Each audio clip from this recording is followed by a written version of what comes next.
So our first reader is going to be Dr. Sean Holliday, and he is the Assistant Dean of the Graduate Studies. And this is his, he's been here for 2.5 years in Oklahoma, and he's originally from West Virginia.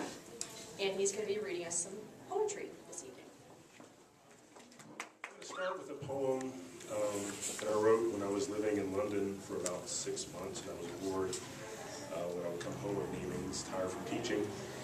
And at that time I was really into the jazz pianist Dave Brubeck. I hope you know who Dave Brubeck is. He's hit Take 5 back in the early 60s. And I was writing one thinking that the guy's probably going to pass away soon, so this would maybe serve as an elegy. He's still alive and kicking. And last, I guess it was 2 years ago, I sent this poem to him and never received a response. So it didn't bother him. But he's over 90 years old now, so we'll forgive him. Anyway, this is about him and his classic quartet. It's made up of Paul Desmond, the saxophonist, Eugene Wright, the bassist, and Joe Morello, the drummer. And Joe Morello did just pass away just a few months ago. And the origin of this poem comes from my friendship with the former poet laureate of Oregon, Lawson Inada, who I'm friends with and I've written a book on. And in one of his conversations, he told me that the problem with Brubeck was that he couldn't swing, like the African-American jazz artists. So this poem is my rebuttal to that claim. And they said you couldn't swing, those hipsters of fashion, harbingers of style, who thought you too nerdy with your glasses and khakis to reap such love from the world. They didn't feel you south of the border as you caressed the keys to nostalgia de Mexico, unlocking her desire with ivory skill, while Dez savored the reed like a dry martini, unearthing a lingua franca for body and soul.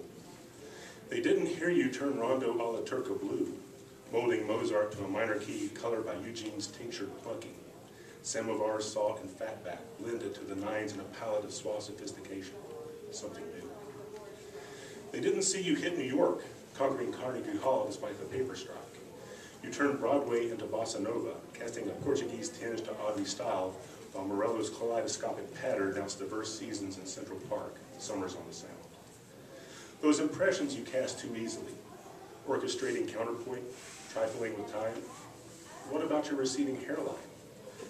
Your calloused hands gently stroked the world, and they said you couldn't swing. Scheduled reader is going to be Kathleen O'Halloran, and this is her 5th year at Northwestern.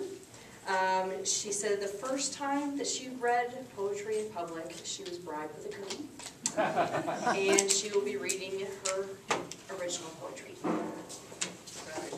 And I am a little nervous as well about reading because it's very intimate for me, and if I were to try to describe my poetry, it would probably be a combination of Sylvia Plath, Emily Dickinson, and Edna St. Vincent Millay. So that's a little schizophrenic. But as I tell my sociology students, we all have front stage and backstage behavior. And so this is just sort of a slice of me from the backstage at different points in my life. So this one is about that 30-something time, and it's called Places. There are places in my past, bold black lines on vast white snow, running fast before it melts, crimson on amaryllis and ice on fire. They are places pelting harsh, or too tender to hold, fender to fender, never in between, always hot or cold. I had not the time for what seemed like washed watercolor dreams, and so healing was then also hard for me, and so much more broken than I had taken time to see.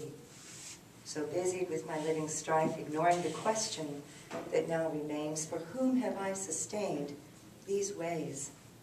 Not for me.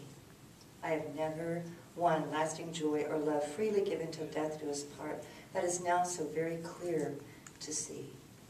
It is time to live as if I loved me. Is Della Miller. She is an Alva citizen. She was born in Germany, and she will be reading her own poetry. I've written a number of things, and I wanted to show my range, so some are very light and humorous, And I guess disclaimer, the third one is going to be a very dark one about suicide. So friends of mine didn't want me to read it, but I have decided I needed to. So I will start off with one, seasonal celebration. Dressed in soft pastels, yet growing brighter, here comes that upstart spring bursting through, proving again nature's a born fighter. Warm showers become a heady brew, fueling Earth's riot of tangled colors. The sky reflects the land's bold vibrance. Springtime reigns supreme among all others. The spectrum ribbon has reason to dance. Winter's gloom has departed. Let's get the party started. A dark one. To taste the gun in my mouth. I feel so alone, cold dead as a stone, as I stare at myself in the mirror. Everything is now clear, I have no fear. My suicide will kill the pain inside. The back of my head will spray out dark red as bits of my blown brain splatter and stain in a flood of blood and gore on the floor. Yet I'm not afraid, for too long I've delayed. The gun I must grasp, hurry, do it fast. Place it past my lips, so there will be no slips. Will my resolve wilt, find the correct tilt? Point it slightly upward, will the shot be heard? Now the trigger, quick, pull it, eat the bullet. And now for a lot more upbeat.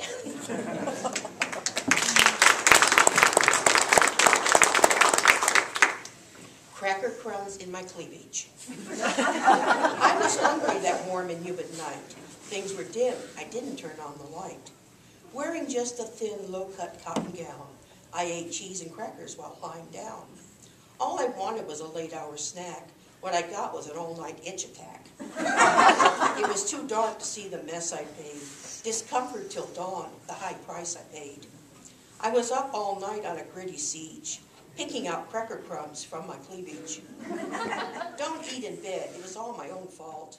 Nothing sticks worse than cheesy crumbs and salt. My name is Jason Green. I'm a student at Northwestern Oklahoma State University. I'm originally from Jamaica. I'm here studying to get my medical degree. Life as we know it is full with hatred, segregation, and war. People hate everything. Hate their mom, hate their cars, even hate their brother, distant or near. The world is filled with segregation. Segregation between the privileged and the poor. Segregation between black, white, and Asian. Segregation from the beautiful world by borders and boundaries. Those without lives are the only ones who can really tell the tales and horrors of wars. As far as I can remember, there was war. War in Yemen, war in Mesopotamia, and in Iraq.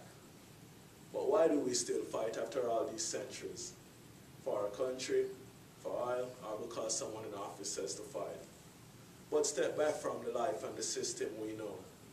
Imagine a life. Imagine a life where love, togetherness, and compassion is abundant. I'm talking a world where the color of a person's eye is more admired than the color of their skin. A life where people are equally treated with health, wealth, and education. For Mother Nature feeds all through famine and drought. I'm talking a world to explore for all man. Imagine the beaches and the scenery. The resources of the world share to build the world, and not one nation. It might be after this life when my soul leaves my body and I experience the world. I experience this world. But until then, I'll try my best to change this world with my